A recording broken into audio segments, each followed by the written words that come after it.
Estamos de volta com o programa Consciência Humana, um programa para mentes inteligentes, corações livres e pessoas apaixonadas pela ideia de um mundo melhor, sempre lutando pelo bom, pelo justo e pelo melhor do mundo, mais que um programa, um gesto de amor e fé na inteligência humana. O programa Consciência Humana dessa semana, essa semana e a próxima semana, nós vamos estar debatendo um pouco o conceito de cultura. Às vezes as pessoas confundem muito o que é cultura, o que é arte, o que são manifestações, né, de um determinado povo. E esses conceitos, eles exigem um pouco mais de aprimoramento da gente, porque no mundo globalizado, em que as culturas se entrecruzam, e muitas vezes as culturas das grandes potências, dos grandes países, né, conseguem ser superiores aos países que são emergentes, os países que têm um poderio econômico menor, e esses países pequenos, do ponto de vista econômico, terminam vendo a sua cultura ser transformada dentro do processo de globalização pela influência daqueles que vêm de fora. Por exemplo, nós temos aí dois termos muito importantes de ser discutidos, o etnocentrismo e o relativismo. O que significa etnocentrismo? É quando eu entendo que a minha cultura ela é mais importante do que a do outro, é quando eu entendo que a minha cultura é superior, que a minha visão de mundo ela tem um grau de superioridade com relação à do outro. Então eu sou um etnocêntrico. E eu tenho um relativismo também. O que é o relativismo? O relativismo é quando eu entendo que toda cultura ela pode existir e por isso eu não tenho que debater a cultura e as manifestações que os outros apresentam. O etnocentrismo tem um problema, que é quando você se impõe ao outro, e o relativismo também tem um problema, que é quando você não liga para aquilo que está acontecendo fora. Por exemplo, o Estado Islâmico existe, então eu não vou discutir o Estado Islâmico porque eu não quero ser etnocêntrico, mas eu termino sendo relativista porque eu entendo que aquilo pode existir porque faz parte de uma cultura. Então, quando a gente começa a discutir esses termos, discutir esses assuntos, e que eles conseguem ficar mais claros na cabeça da gente, nós começamos a definir uma fronteira do pensamento, até onde eu posso falar e onde também eu não posso me calar. Então, o programa Consciência Humana trata sobre cultura, né? Há uma diferença também, uma distinção entre cultura e arte. A arte é uma manifestação individual, ou seja, você pegar um pintor, um poeta, aquilo é artístico. Por quê? Porque individualmente aquilo foi construído, não é culturalmente. Já uma questão cultural é algo que se relaciona a uma coletividade, aquilo que várias pessoas, mesmo que elas não se conheçam, mas fazendo parte de um mesmo contexto histórico, o mesmo contexto espacial, elas têm atitudes muito parecidas. Então, o programa Consciência Humana, nessa semana, traz para você uma discussão importantíssima sobre a cultura e a diversidade cultural. Falar em pluralidade cultural é falar da própria cultura, o direito às opções de vida, o reconhecimento de que em cada pessoa existem diversidades. O Brasil é um país que possui essa complexidade. Preconceitos e discriminações existem em diversas sociedades, né? E não é privilégio de uma ou de outra. Colocar essas diferenças para conviver, para trocar. O processo educativo é um processo de desnaturalização.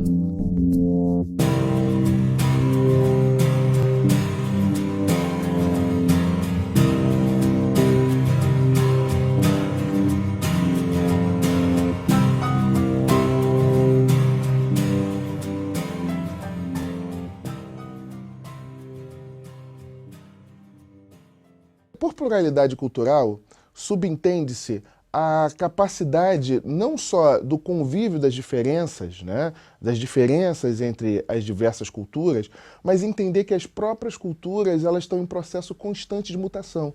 As culturas não são estáticas, né? Mesmo as culturas tradicionais, elas dialogam com a modernidade, elas dialogam com as transformações.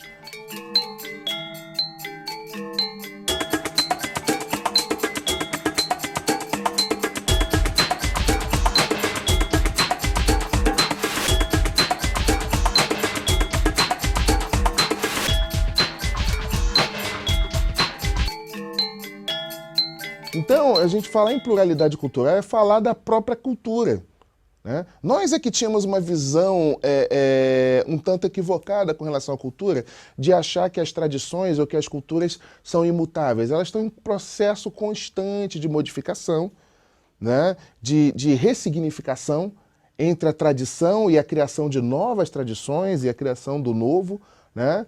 Agora, nos cabe, né, criar um terreno, né, comum que garanta a manifestação, as diversas manifestações, as ressignificações, as novas criações, a manutenção da tradição, mas entendendo-se que a tradição não é algo estático, né? E por pluralidade cultural, né, nós podemos subentender uma territorialidade que garanta, né, o exercício dessas diferenças e do próprio termo, né, pluralidade, né, a multiplicidade.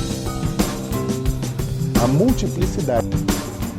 Agora, é preciso entender não apenas que pluralidade cultural seja o exercício dessas diversidades, mas que pluralidade cultural existe também no campo endógeno de cada manifestação cultural, dentro de cada pessoa, dentro de cada grupo cultural, dentro de cada agrupamento humano, né? Dentro de uma sociedade, dentro de um país, dentro de uma tribo, dentro de uma comunidade, num segmento jovem, num segmento adulto, existem várias formas de se manifestar.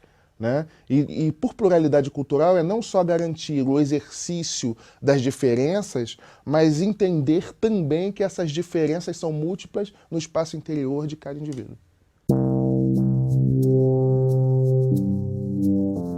Se de um lado as diferenças eram discriminadas e são discriminadas ainda, né, por conta de certos modelos hierárquicos que compuseram o mundo, né, desde o processo, no caso brasileiro, em função do processo de colonização, de escravização, da exploração dos índios, das populações negras vindas de África, né, dos povos oprimidos.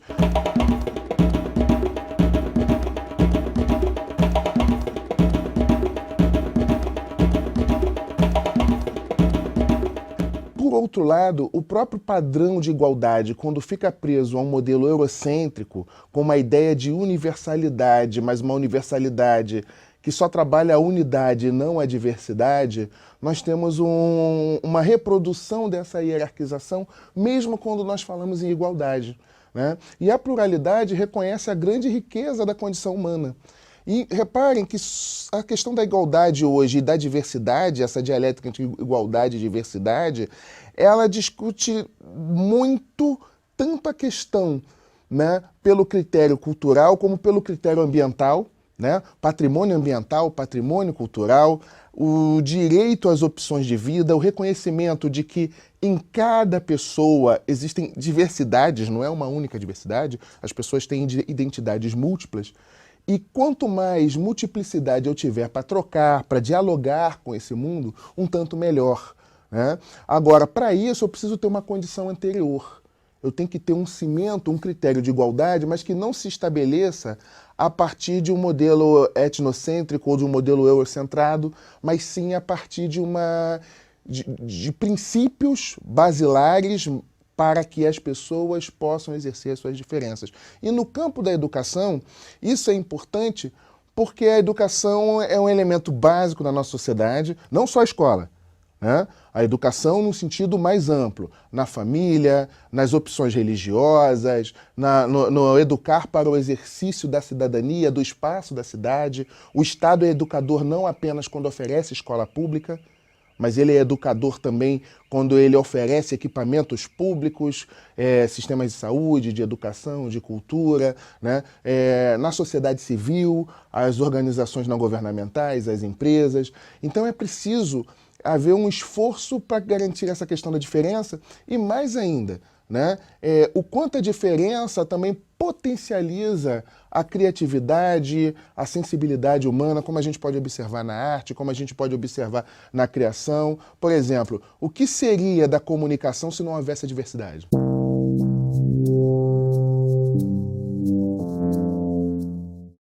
Originalmente, os direitos humanos surgem com a Revolução Francesa, com o processo do Iluminismo, né, que na Revolução Francesa culminou com os direitos do homem e do cidadão.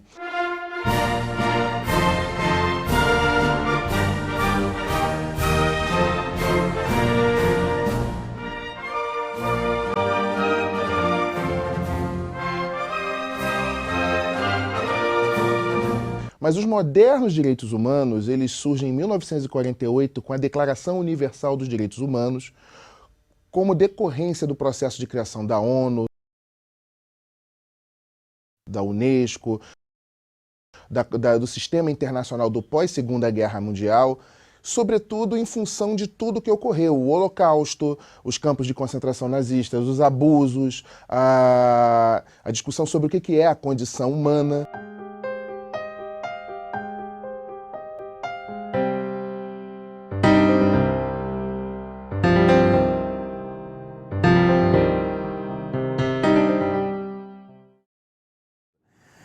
Você já preparou e já prestou atenção no seu filho?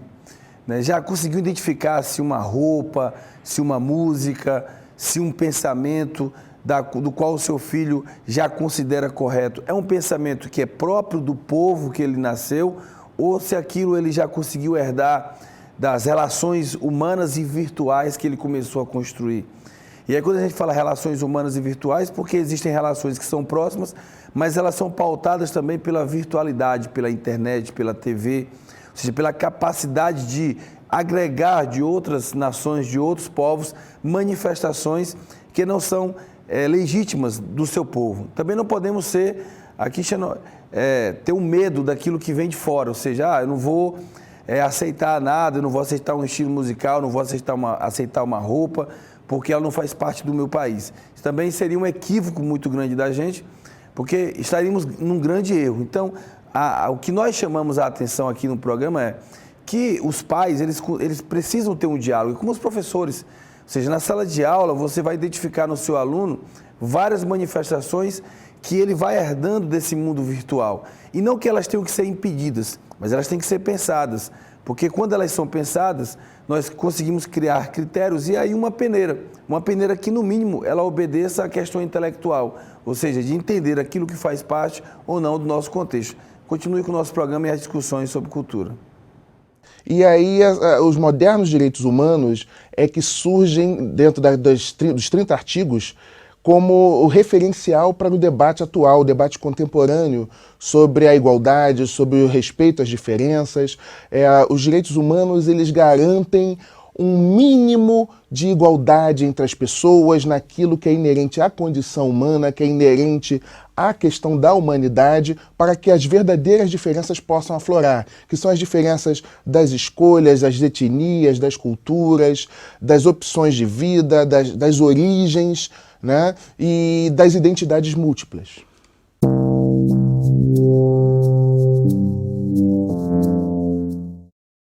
A sustentabilidade dessa diversidade é exatamente no ponto em que a gente combate a produção de etnocentrismos. E garantir a pluralidade é evitar, é criar uma vacina contra etnocentrismos ou contra noções de raça ou culturas superiores, que, aliás, é o fundamento que nos levou a criar os modernos direitos humanos, a Declaração Universal dos Direitos Humanos. Né? E reparem que a antiga declaração era universal, é a Declaração dos Direitos do Homem e do Cidadão. Quando nós falamos de direitos humanos, nós ampliamos essa dimensão, né? Porque nós também tem uma afirmação política da questão de gênero. Porque por humanos, humanidade, pressupõe-se homens e mulheres e as suas diversas formas de exercer as questões de gênero, de classe social, de etnia, etc. E no exato momento em que a gente também percebe a importância da biodiversidade, de garantir o patrimônio ecológico e, de um lado, a discussão ambiental caminha também para uma discussão sobre cultura e toda a discussão também cultural, ela não caminha pela questão biológica, porque isso é perigoso, mas caminha por essa redescoberta da relação do homem no mundo, do homem com a natureza, do homem com o seu semelhante.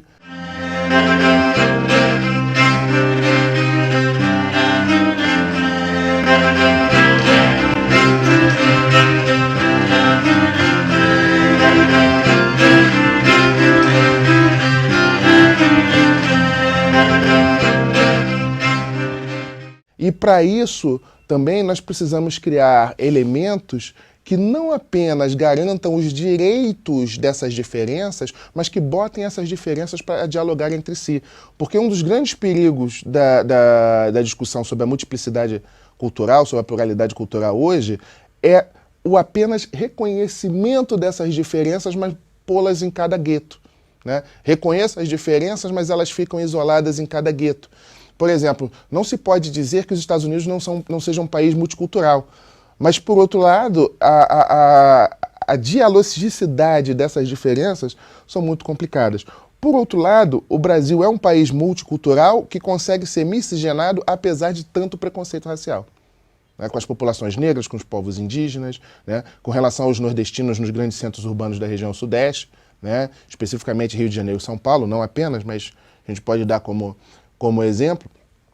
E essa discussão sobre não só o reconhecimento, mas também a convivialidade, colocar essas diferenças para conviver, para trocar.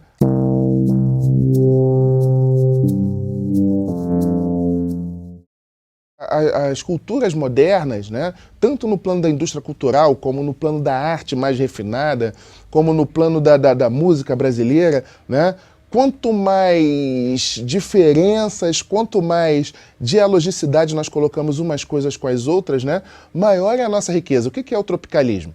Né? Esse diálogo entre a afirmação dos elementos de uma cultura tradicional brasileira com os elementos, né, do rock and roll, da música moderna que rolava nos anos 60 e gera uma coisa absolutamente nova.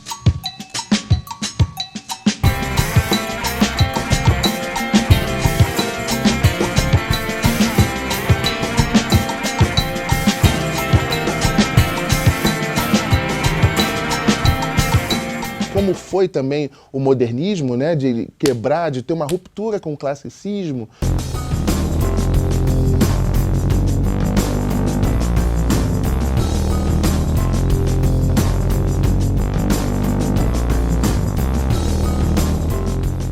Né? E de dialogar com o mundo, mas sem deixar de ser brasileiro. Até porque eu posso contribuir muito mais com a pluralidade quando eu também reconheço a importância da minha cultura de origem.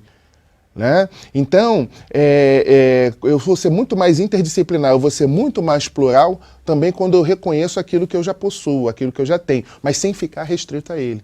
Que é um dos grandes desafios da educação hoje, de, ao mesmo tempo que nós devemos valorizar o universo cultural do qual os alunos partem, né, a partir do qual esses alunos estão inseridos, mas ao mesmo tempo aprender e apresentar um outro mundo para eles e colocar esses mundos em diálogo, esses mundos em uma tensão flutuante que permite um salto qualitativo para a construção de novas subjetividades, para a construção de conhecimento, para a construção de valores. E reparem bem que o conhecimento em todas as áreas hoje cresce sobretudo nas áreas de interdisciplinaridade, nas áreas de interconexão. A inteligência artificial, se ela mexe com as novas tecnologias, por outro lado, ela precisa estudar como funcionam as estruturas dos neurônios, partir para a questão biológica, para poder apropriar-se um pouquinho e dar um salto qualitativo. A oceanografia é uma mistura de diversos elementos, a própria informática. Né? A própria informática, as próprias novas tecnologias, elas, para avançar, elas dependem dessa multiplicidade de conhecimentos, como são as ciências humanas também, as ciências naturais, etc. Agora, é preciso também garantir esse diálogo das diferenças com um certo padrão ético, uma determinada ética que precisa se construir a partir dessas relações. Né? Porque nós vivemos também no período de uma potencialidade tecnológica tamanha que a humanidade pode reconfigurar, inclusive, a matriz genética dos seres humanos. E aí, então, a gente pode, inclusive, acabar suscitando certos retornos, né, de pensamentos totalitários a partir disso. Então, as diferenças precisam ser garantidas e afirmadas, sobretudo, em função das novas tecnologias que começam a mostrar que que são possíveis certas questões que foram apontadas por estados totalitários no passado e pela ficção científica e pela literatura, como no Admirável Mundo Novo, do Huxley, como em 1984, George Orwell. A gente até brinca com isso, a coisa do Big Brother, né? Das câmeras em todos os lugares.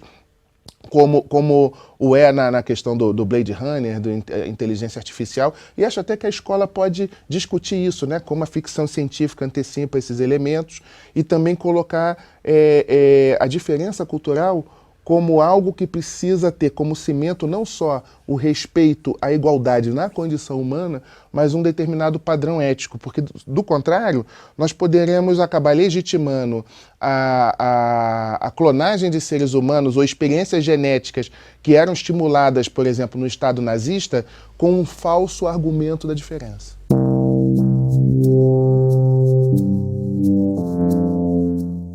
É de fundamental importância entender que a multiplicidade cultural, a pluralidade cultural, ela é um elemento complexo. Aliás, os termos complexidade, sistematicidade, construção de conhecimento em rede fazem parte da construção do conhecimento contemporâneo, das modernas discussões pedagógicas, da construção de uma epistemologia dentro das ciências humanas, dentro das ciências sociais. E a gente pode tomar como exemplo o nosso país, o Brasil. O Brasil é um país que possui essa complexidade, né, no seu espaço interno. E a complexidade também, quando a gente vai falar de causas que aparentemente são unitárias, mas elas são unitárias como forma de ação política, e é importante que seja assim, mas que no seu espaço interno possuem diversas diferenças. Por exemplo, nós temos diversas nações indígenas nesse país, né? Inclusive falando com dialetos diferentes, né? Os Kaiowá, os Munduruku, nós temos inclusive tribos indígenas que transcendem o território nacional e dialogam com outros países, como é o caso dos Yanomami, né? Na questão das populações negras, nós temos populações negras que vieram de diversos pontos de África, né? Falar em negritude, os negros não vieram de uma única região na África, e das regiões de onde eles vieram partindo de diversas etnias, e que em África, né, essas etnias reconhecem certas alteridades, certas diferenças, às vezes até de uma forma complicada, com brigas e disputas étnicas, né, que nem é o nosso caso aqui na questão da disputa entre as questões negras. E até as próprias circularidades culturais. Na cidade de Cachoeira, na Bahia, né, na região do Recôncavo Baiano, nós temos, por exemplo, a Irmandade da Boa Morte, né, em que são mulheres negras católicas, mas que ao mesmo tempo cultuam o candomblé, né? E que cultuam o candomblé, são católicas, participam de uma procissão em homenagem à Nossa Senhora da Boa Morte, no mês de agosto, e ao mesmo tempo, né, também mantém o samba de roda do terreiro, no Recôncavo Baiano, né, que é uma das matrizes do samba, que por sua vez vem para o Rio de Janeiro, né, e é ressignificado. E no próprio Rio de Janeiro, o samba carioca tem um elemento de multiplicidade em relação, por exemplo, a origens, né, africanas, a influência baiana dentro disso, a ala das baianas nas escolas de samba, Tia Ciata, né, o próprio carnaval, que é uma festa profana que vem da Europa, né, e é trazida para o Brasil pelos portugueses e que é apropriada pela população mais simples, sobretudo os negros. Carnaval era uma festa, sobretudo, de elite, né, e uma festa profana. E hoje, para o mundo, a ilha de significação, a ilha de representação sobre o carnaval é o carnaval negro brasileiro como um todo, não só do Rio de Janeiro, né, porque nós temos, inclusive, carnavais, né? Temos o carnaval à moda carioca, nós temos o carnaval à moda paulista, à moda baiana, à moda pernambucana, à moda gaúcha. E no próprio Rio de Janeiro nós temos as escolas de samba ao longo do ano, nós temos as escolas de samba no momento do desfile, nós temos os blocos e as bandas de rua, né? Nós temos diversas manifestações. Nós temos, por exemplo, a mistura entre o moderno e o tradicional, né? Muitos grupos de jongo inserindo teclados, instrumentos eletrônicos e combinando e recombinando-se com a tradição, né? O movimento Mangue Beat em Pernambuco, né, cuja maior expressão é Chico Science e a Nação Zumbi, mas há vários outros.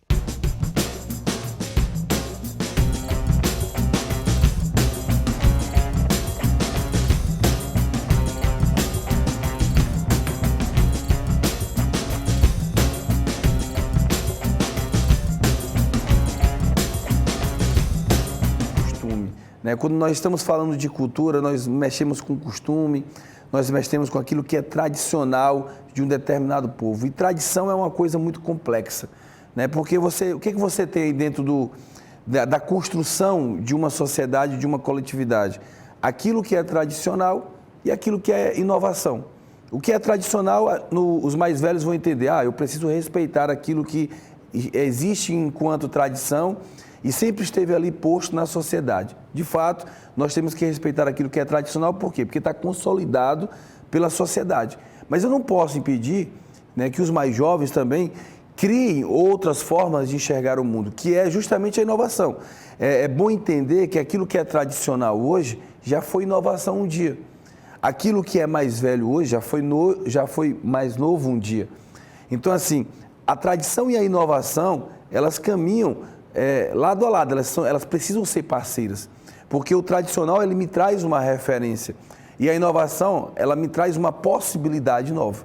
Então, quando nós falamos de cultura, nós não temos que ter um enfrentamento daquilo que é tradicional com aquilo que é uma inovação. Nós temos que ter um casamento mesmo. Ou seja, quando eu tenho o tradicional e eu tenho a inovação correspondendo-se um com o outro, aí eu tenho uma perspectiva, eu tenho uma possibilidade de ter uma sociedade que a geração que já comanda consiga dialogar com aquela geração que vem vindo. E se nós não conseguirmos fazer, e aí isso serve para a família, isso serve para a política, isso serve para a questão artística, isso serve para os modelos que estão estabelecidos. Às vezes, os paradigmas que são os modelos, eles precisam ser quebrados. Mas eles não podem ser quebrados de qualquer forma para não perdermos a originalidade nem as nossas referências, né? Mas também não podemos fazer com que essa tradição se imponha de tal forma que aquilo que é novo não consiga criar um aspecto novo. Então, para isso é importante o diálogo. Por isso nós voltamos à ideia, na família e na escola, que são dois lugares que há uma possibilidade de abertura, de diálogo e de conversa sobre essas questões de visão e de perspectiva de mundo. Acompanhe agora o último bloco de nossa discussão dessa semana aqui no programa Consciência Humana. Essa mistura entre o moderno e o tradicional, né? Essa redescoberta do forró e a criação do forró universitário, né? Um diálogo sobre o samba de raiz, uma certa redescoberta, né, de certas tradições, mas que quando são redescobertas pelas novas gerações, não são redescobertas com um critério de manutenção total. Mesmo o samba de raiz, ele é ressignificado porque, inclusive, os modernos processos da indústria cultural assim o exigem, né? Nem que seja em termos do registro, da gravação, né, da produção. E é preciso entender a pluralidade cultural e para educadores e para defensores de direitos humanos, o Brasil em si já é um exemplo de pluralidade cultural, de multiplicidade e dessa complexidade. Agora, a gente não pode nunca deixar de esquecer que, apesar dessa pluralidade, o Brasil ainda é um país de muitas desigualdades, ainda é um país em que o preconceito convive com o nosso cotidiano. Aliás, uma das nossas grandes contradições é que nós conseguimos produzir um país mestiço e miscigenado. É verdade que no início a base de estupro, de violência sexual, dos portugueses contra as negras, contra as índias, mas depois não. Não se pode dizer que toda a miscigenação brasileira é fruto da violência sexual, mas que é um elemento contraditório.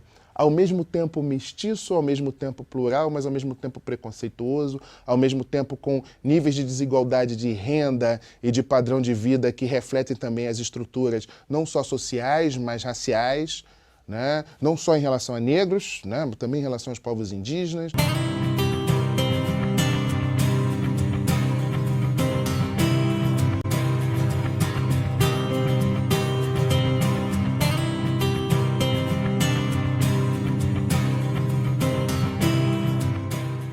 E é curioso também notar como os povos europeus que migraram para cá num período posterior se ressignificam aqui, né?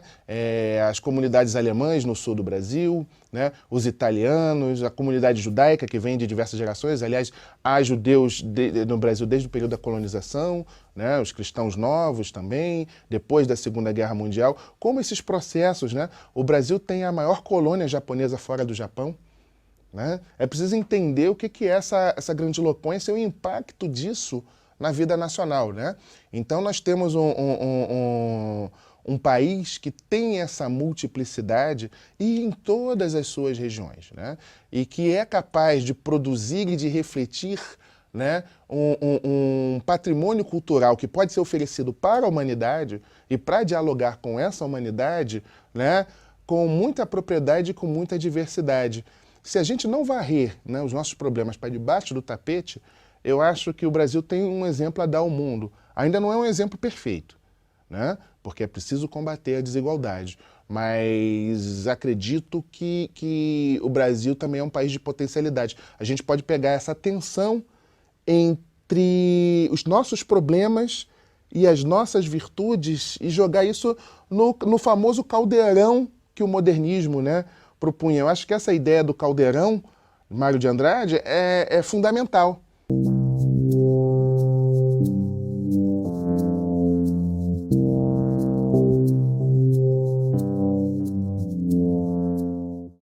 Todo educador deve ter um olhar voltado para essa questão das diferenças. Todo educador necessita ter essa coisa do olhar etnográfico, de um certo olhar antropológico sobre essas realidades. E a escola já é um espaço privilegiado para o afloramento dessas diferenças. Porque assim, nesse processo de formação, as crianças, os pré-adolescentes, os adolescentes, os adultos, né, que vão à escola através da educação de jovens e adultos, e também no nível superior, né, por que não, já se deparam com essa diferença no próprio convívio entre os alunos. E é preciso que o professor tenha essa capacidade de depurar, né, como essas diferenças se processam, as diferenças raciais, étnicas, as culturais, as diferenças comportamentais, de classes sociais, e até tentar utilizar isso como uma ferramenta propulsora do seu trabalho, né? E não algo que inviabilize ou algo que produza estigmas, porque essas diferenças culturais também, por gerarem estranhamento, e o estranhamento também acontece na multiplicidade, ela também pode produzir estigmas desde que não se tenha esse olhar. Então, esse olhar diferenciado, esse olhar que capta essas diferenças, é importante. O professor, ele é um profissional, né? Ele precisa ser pago, ele precisa ter o seu salário digno, ele precisa ser reconhecido pela sua dignidade, mas ele também exerce uma arte. Agora, a sua profissão é também arte. É ciência e arte ao mesmo tempo. E arte é o exercício da sensibilidade. Arte no sentido da sensibilidade, de uma dimensão imaterial do trabalho docente, que não tem como mensurar, que não tem a ver apenas com o conhecimento dele, se ele é professor das séries iniciais, se ele é professor de matemática, de história, geografia, de física, enfim, de todas as matérias, mas que tem a ver com essa percepção que é comum ao docente, que é comum ao magistério, né? Ou pelo menos deveria ser comum esse exercício, e já desde a formação inicial desse professor, perpassando a formação continuada, esse exercício da sensibilidade. Mas também às vezes isso se torna difícil pelas condições em que o magistério se encontra, né? Mas agora, nem por isso a gente deve deixar de tentar, de ter utopia, de manter essa chama, de tentar observar essas diferenças e tentar combater sempre as produções de estigma, valorizar essas diferenças, pensar a educação inclusiva, né? Educação inclusiva em relação a portadores de necessidades especiais, deficientes físicos, em relação a todas as formas de diferença. Pensar que o mundo diverso produz uma humanidade melhor, porque a partir da diversidade nós também temos diferenças de olhares, diferenças de contribuições, né? É só a gente pensar, né, que Pasteur pensou o método de pasteurização buscando dar uma resposta a um filho dele que faleceu, e ele queria, né, evitar que isso acontecesse com outras crianças, né? Então, assim, as pessoas, por motivações, também podem utilizar essas motivações para potencializar a humanidade, para devolver à humanidade uma coisa melhor. Vocês já pensaram se, de repente, nós estigmatizássemos, né, um Stevie Wonder, nós estigmatizássemos um Ray Charles por serem cegos?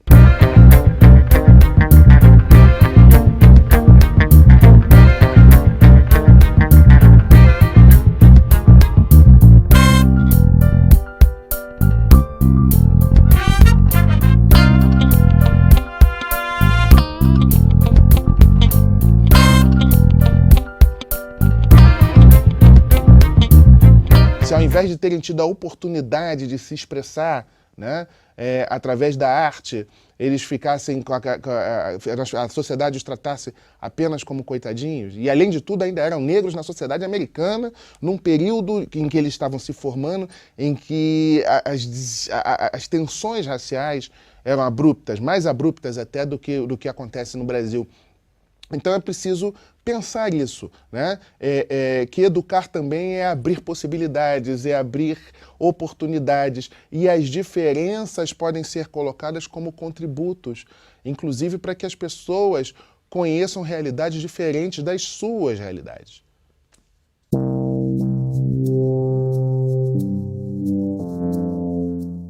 E o exercício da diferença na escola pode ser estimulado, inclusive, pela questão da democracia, a formação dos grêmios, uma gestão democrática dentro da escola, estimulando, sobretudo, a que os alunos proponham atividades, que os alunos tenham a autonomia do exercício da apropriação sobre a escola.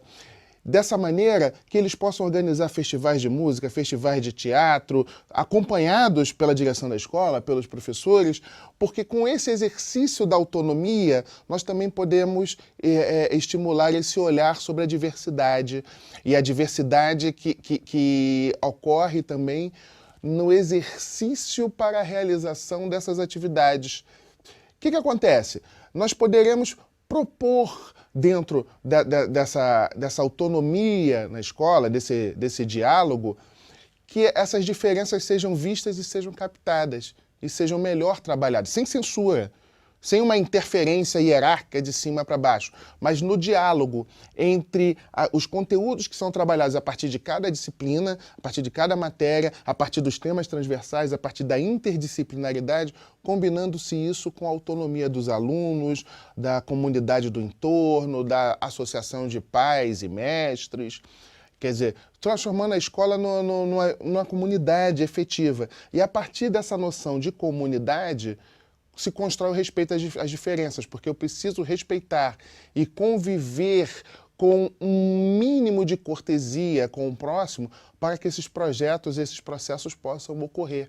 E aí, nesse sentido, é fundamental estimular a produção dentro da escola, né? A produção autônoma, né? De eventos musicais, eventos teatrais, organização dos alunos, se possível, eventos aos finais de semana, né? Mesmo que não seja todos os finais de semana, mas alguns eventos, para que a escola se transforme num locus de convivência, e essa convivência permite essa interação entre as pessoas. De outro lado, a escola também pode estimular a produção dos relatos de vida, né? E de apropriação da riqueza que cada aluno traz de suas origens, de suas famílias, de suas residências, de seus bairros, né? Da sua conformação étnica, das suas produções culturais, e tentar potencializar isso, ver alguma forma de juntar isso tudo e devolver para a sociedade. A escola como produtora também de conhecimento,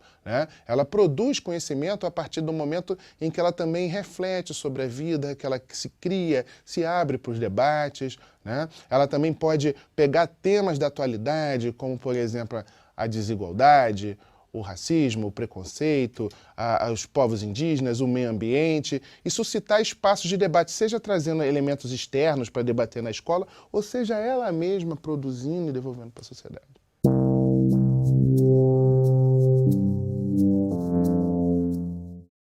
Os agrupamentos humanos tendem a ficarem fechados, herméticos em torno de si mesmos, e muitas vezes, como mecanismo de autodefesa, criam barreiras e dificuldades para conviver com o outro, com o estranhamento, né? O estranhamento, a resistência e a tendência, inclusive, a configurar o outro como inferior, né?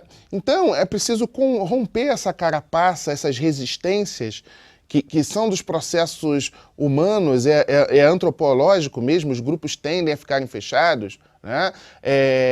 Preconceitos e discriminações existem em diversas sociedades, né? E não é privilégio de uma ou de outra, né? Mas historicamente a gente tem certos processos de preconceito e diferenças que nos ajudam a entender o Brasil.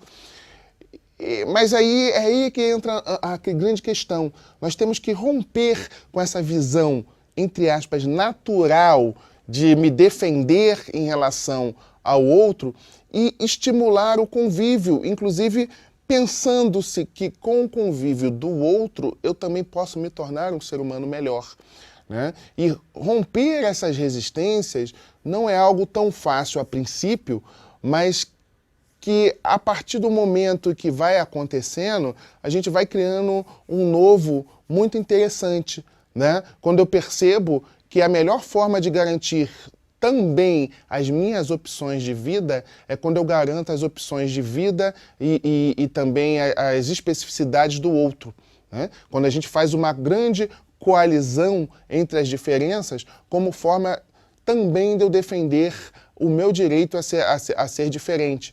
E isso não é algo tão fácil, basta assistirmos aí às manifestações de xenofobia, de estranhamento, de incômodo que nós assistimos no mundo hoje e que assistimos no mundo no passado, né? Sociedades tribais, sociedades mais complexas, todas elas tendem a um estranhamento do outro. Mas agora, só que nós temos um patamar histórico de observação sobre a riqueza que é o convívio das diferenças. E a partir desse acúmulo que nós temos, é que nós podemos produzir uma outra sociedade. Porque, inclusive, o processo educativo é um processo de desnaturalização. O ser humano, a humanidade, é a sua capacidade de se recriar sobre a natureza, né? E o grande desafio é recriar-se sobre a natureza, garantindo uma sustentabilidade ambiental de um lado e uma sustentabilidade que eu diria civilizacional. E esse caráter civilizacional da sustentabilidade só pode ocorrer se eu for capaz de conviver com o outro, se eu for capaz de conviver com o diferente. É preciso imaginar que Auschwitz foi um processo industrial, não foi um processo irracional. Foi um processo altamente racional, inclusive de extermínio.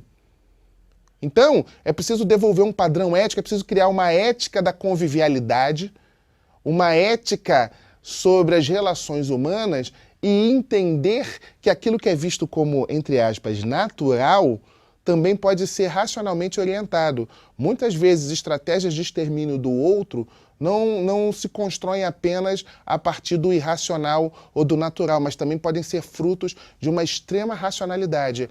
O nazismo era uma máquina de destruir pessoas e os campos de concentração eram indústrias que levavam as pessoas ao esgotamento da sua capacidade laborativa para só então serem exterminadas, né? Então, o ser humano ele precisa se recriar, inclusive a partir da experiência que foi observada.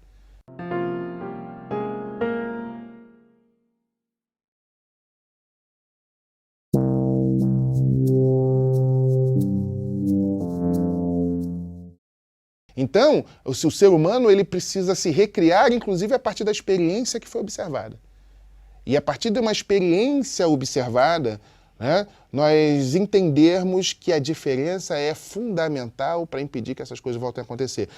Os conflitos étnicos que a gente assiste hoje em vários lugares do mundo, na Europa, na África, na Ásia, né, nas Américas, nos mostra isso. Outra coisa, educação não tem nada a ver só com maior capacidade de classe social ou o fato do colégio custar 3, 4, 5 mil reais ou ser de graça.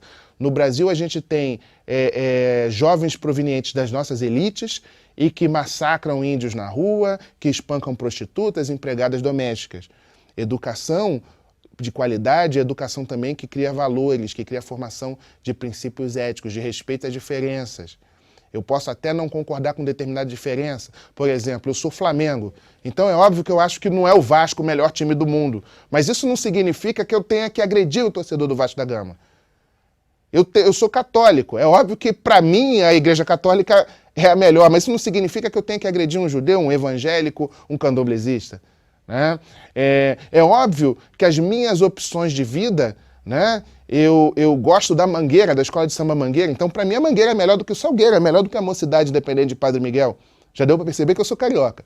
Mas isso não quer dizer necessariamente que eu tenha que vilipendiar, né, o outro. E é isso que a gente precisa desconstruir, porque inclusive existe a indústria da violência, a indústria que lucra com essas diferenciações. Há pessoas, grupos de interesse que tiram proveito dessas diferenças para se capitalizar politicamente, financeiramente e crescer a partir do ódio, né? Então, o ódio não interessa a uma verdadeira postura humana, a um verdadeiro projeto de humanidade.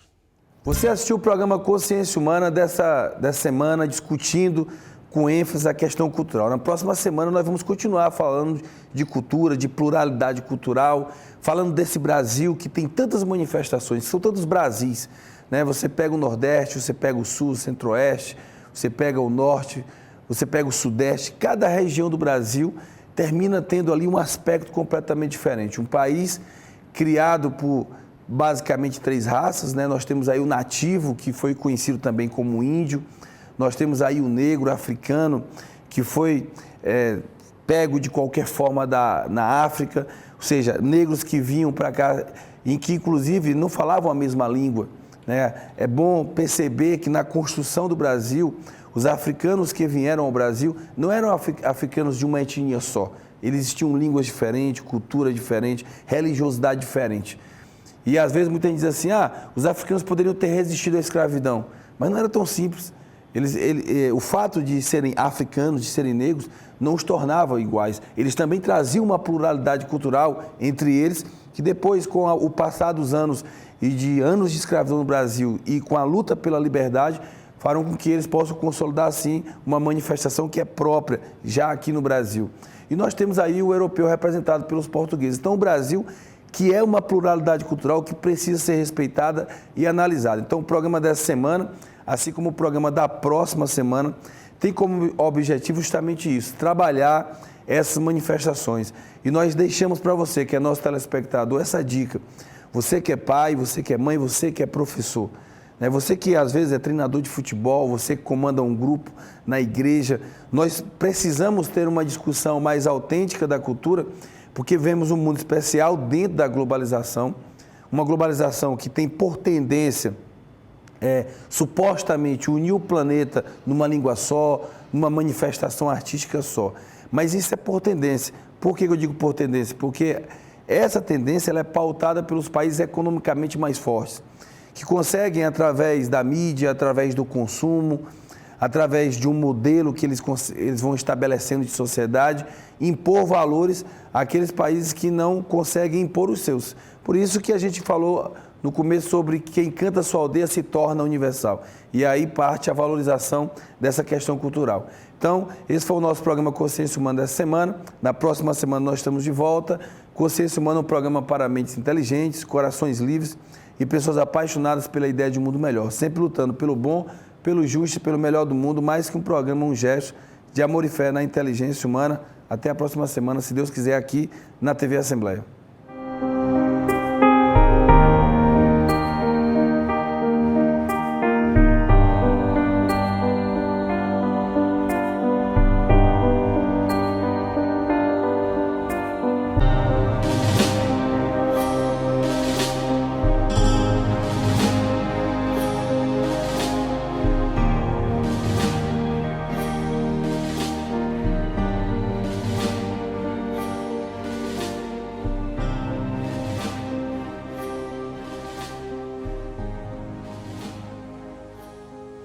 I'm sorry, but I don't want to be an emperor.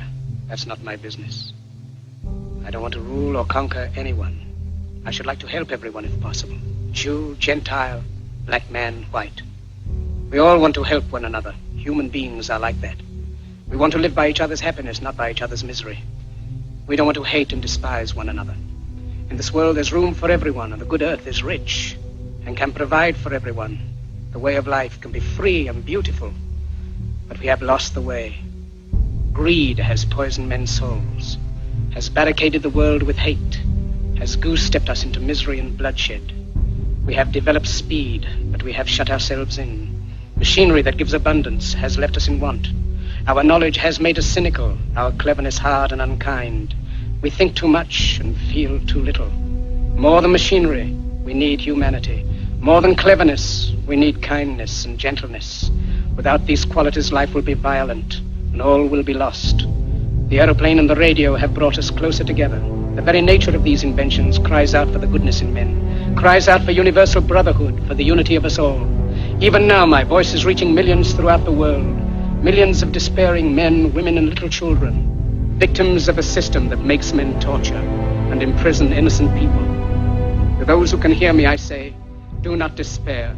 The misery that is now upon us is but the passing of greed, the bitterness of men who fear the way of human progress. The hate of men will pass, and dictators die, and the power they took from the people will return to the people. And so long as men die, liberty will never perish. Soldiers, don't give yourselves to brutes, men who despise you, enslave you, who regiment your lives, tell you what to do, what to think, and what to feel, who drill you, diet you, treat you like cattle, use you as cannon fodder. Don't give yourselves to these unnatural men with machine minds and machine hearts. You are not machines, you are not cattle, you are men. You have the love of humanity in your hearts. You don't hate, only the unloved hate, the unloved and the unnatural. Soldiers, don't fight for slavery, fight for liberty. In the 17th chapter of St. Luke it is written, the kingdom of God is within man, not one man nor a group of men, but in all men, in you. You, the people, have the power to create machines, the power to create happiness. You, the people, have the power to make this life free and beautiful, to make this life a wonderful adventure. Then in the name of democracy, let us use that power. Let us all unite. Let us fight for a new world, a decent world, that will give men a chance to work, that will give youth a future and old age a security. By the promise of these things, brutes have risen to power, but they lie. They do not fulfill that promise. They never will. Dictators free themselves, but they enslave the people. Now let us fight to fulfill that promise. Let us fight to free the world, to do away with national barriers, to do away with greed, with hate and intolerance. Let us fight for a world of reason, a world where science and progress will lead to all men's happiness. Soldiers, in the name of democracy, let us all unite!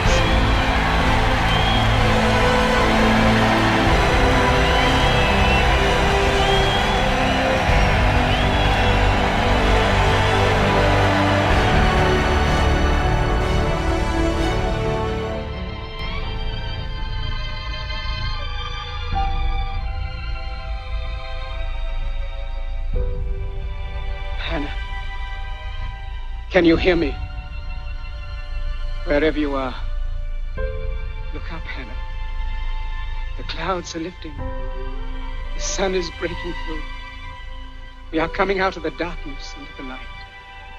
We are coming into a new world, a kindlier world, where men will rise above their hate, their greed, and brutality.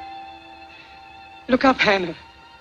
The soul of man has been given wings, and at last he is beginning to fly. He is flying into the rainbow, into the light of hope, into the future, the glorious future that belongs to you, to me, and to all of us. Look up, Hannah. Look up. O que importa é se sentir bem, o que importa é fazer o bem. Eu quero ver meu povo todo evoluir também. O que importa é se sentir bem, o que importa é fazer o bem. Eu quero ver meu povo todo prosperar também. Eu quero ver meu povo todo evoluir também. Resgate suas forças e se sinta bem. Romper na sombra da própria loucura. Cuide de quem corre do seu lado e quem te quer bem. Aí com a mão pra cima, vamos que vamos, vem comigo assim, ó. Hey! Oh! Hey! Oh! Hey! Isso mesmo. Difícil viver e entender o paraíso perdido, mas não seja mais um iludido.